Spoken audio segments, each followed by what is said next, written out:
Welcome to my channel. I am Movie Freak 87, and this is my first video I'm gonna do about movie reviews. And if I get enough likes, comments, I will do more videos forward. So let me tell me a little bit about myself.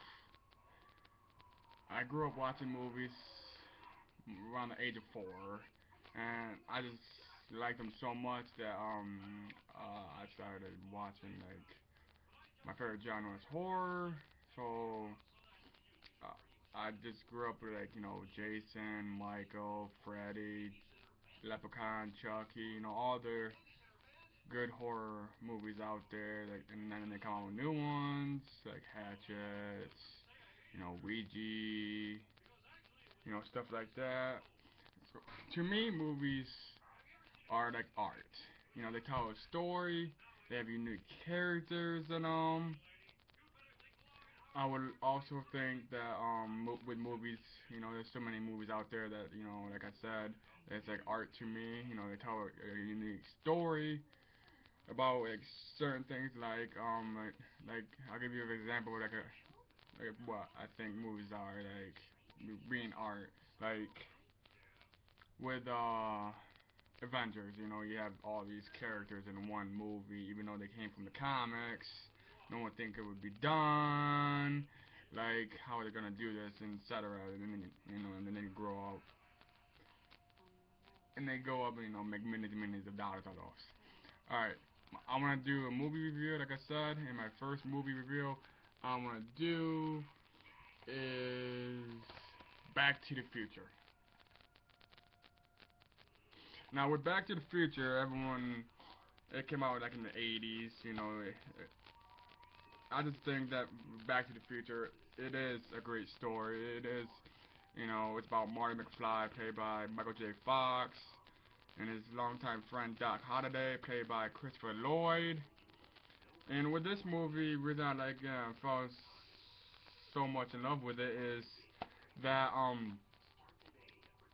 it's about Marty McFly, and something happens that he's gotta go, to the future, make sure, to fix it, whatever happened in the future, so everything can change. Well, with Back to the Future Part One, it did change, but not the way they liked it. So in the sequel, they had to go back to the future, fix it again, and so on and so on.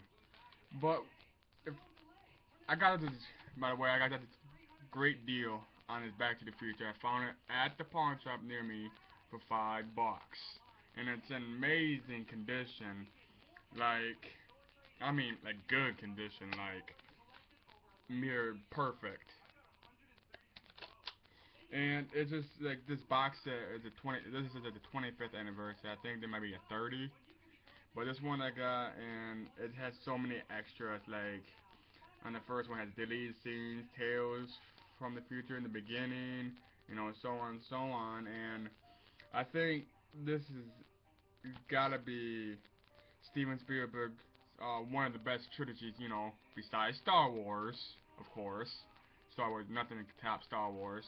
I mean, you're a big fan, and I just, fell in love with, Back to the Future. Like, it's just, like I said, they had an amazing story, characters, the special effects on it. It's amazing, and if I recommend, if no one's seen it or wants to get it, I truly recommend Get Back to the Future. And you never know. Look at your pawn shops if you don't want to pay no $30 for it, like, or buy online, Amazon, All right, second movie review I'm gonna do is gotta be one of the Keanu Reeves' best movies ever, and that is John Wick. Now with John Wick, I didn't think it would be that good, because he hasn't done any good movies besides 47 Ronin, and well, I went out and bought this, popped it in, and watched the whole thing, and I just fell in love with it. If you guys don't know or haven't seen it, I'm gonna give you a little spoilers about it. Well, it's about Keanu Reeves' character, John Wick, of course. He just lost his wife a few days ago, and then Um, and one of the boss's sons steals his car, kills his dog. You know, he just went berserk. He always says he's not back, but eventually, you know, towards the end, he says he's back. But I truly believe this is, if not best, of Keanu Reeves' movies. I think this is truly his best movie he has done. You know, by far. While he did good in Speed, but you know, it wasn't that good. I give that like a 7 out of 10. He did Point Break with Patrick Swayze and Gary Busey. Um, and I forget the girl's name, but yeah. I would say this would be my top 5 favorite Keanu Reeves movies is John Wick. Absolutely, my best one that I like is Point Break, because it has the legendary, rest in peace, Patrick Swayze in it. And if you guys are looking for a good movie to watch, you know, sitting down, I would really recommend getting John Wick. John Wick is a 10 out of 10 movie. You got action, you got Keanu Reeves at his best. It has a great story to it. So yeah, pick it up if you want to watch a good movie. John Wick is the way to go. Alright, and one of my, if not favorite, trilogies is Teenage Mutant Ninja Turtles, the collection. Right here, I don't know if you can see it. Oh, there you go. Yeah, Teenage Mutant Turtles, everyone knows the cartoon came out in 1987, which I was born. And first time I ever saw the cartoon, at least by at least two. And I just fell in love with them so much, and I'm a huge fan. I don't got a lot of collectibles or anything, but you know, I don't need to collect stuff to be a fan of anything. So the first one came out in 1990. Ninja Turtles 1 came out in 1990, and as soon as it came out, it made bank. It made a lot of money in their debut. And the creators is Jim Henson, who created like Sesame Street, dinosaurs, you know, Baby Sinclair and everything. He's a real legend and rest in peace. It's just I just fell in love with Ninja Turtles. I mean, I fell in love. The costumes were amazing. Again, the storyline, it was so dark. Like it wasn't a kids movie. It was actually for adults. But you know, and then they brought on Ninja Turtles: Secret of the Ooze, which came out, I do believe, 1994, if I'm not mistaken. I could be wrong. I'm just trying to do my best doing this. And then that one is about Secret of the Ooze, you know, pretty much how they got made, you know, and all that, like TCGRI, TGRI. And if you didn't notice, April is played by a different actress because the original couldn't do it. She didn't want to, so they had to find someone else. Can't remember. I can't forget. The original also introduced Casey Jones, which is played by Elise Cortez, and he did a fantastic job.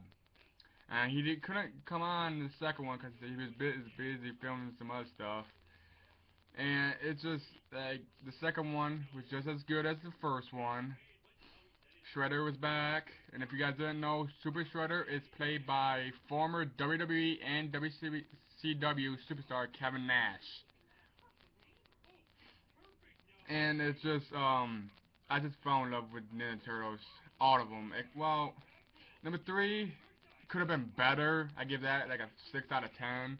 That'd be my rate. I don't know about yours, but I just feel that they could have, you know, done a better job with Ninja Turtles. And after that, they came out with a TV show called Teenage Mutant Ninja Turtles: The Next Generations, which introduced a fifth turtle that shouldn't have been done, and her name was Venus de Milo.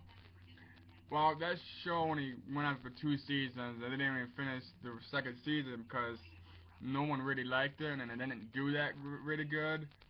And then, you know, fast forward a few years, you get Ninja Turtles, Teenage Mutant Ninja Turtles. Producer was Michael Bay.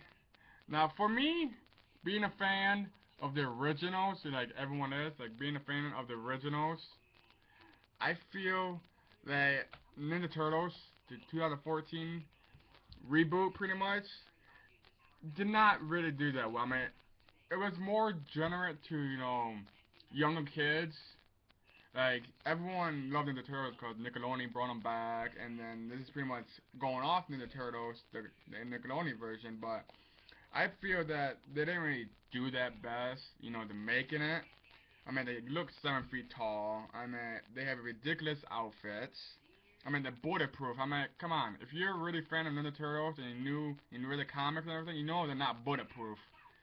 And they were not actually in the Next Generation show. Leo actually told Venus that they're just pet shop turtles. Just pets and not really brothers. And that kind of makes a cameo in this where they're pets. But they were actually lab animals, lab pets, and April protected them, saved them, and then she didn't know they were still around, because the TCRI in that version, um, they were pretty much super soldiers. That's all they are. I give the movie 8 out of 10. No doubt, no doubt. I mean, the graphics were amazing. Shredder, I don't know why he looks like a robot. This ain't Transformers. Michael Bay. But anyways, I just want to just say Ninja Turtles, yes, they're going to come out with a sequel. They already said that after they found out how much money that one made. And if you guys don't know, I'm going to tell you, Steven and Mel, the guy that plays Arrow, on Arrow, is going to be Casey Jones. And it's going to have all the original cast. I don't know about I know about Mega Fox, but I don't know if it's going to be in the third one, because they did confirm that there are going to be 3 Ninja Turtles movies, of the new ones. And that's all for my movie review, but I'd like to talk to you guys. Thank you. And don't forget to subscribe to my channel. That's my first time, so don't be leaving mega comments. I do have a problem talking. I'm just a little nervous, and I'm sorry for the quality. I'm just trying to do my best. I'll figure out a way to get better quality. So please, this is your host of the past 12 minutes, Movie Freak 87. You can contact me on Facebook. You can please subscribe, leave comments, and I'll do more movie reviews after I, read a little bit more, know what I'm saying, what ones I'm gonna do. Thank you, and have a pleasant day, and hope you guys enjoyed the video.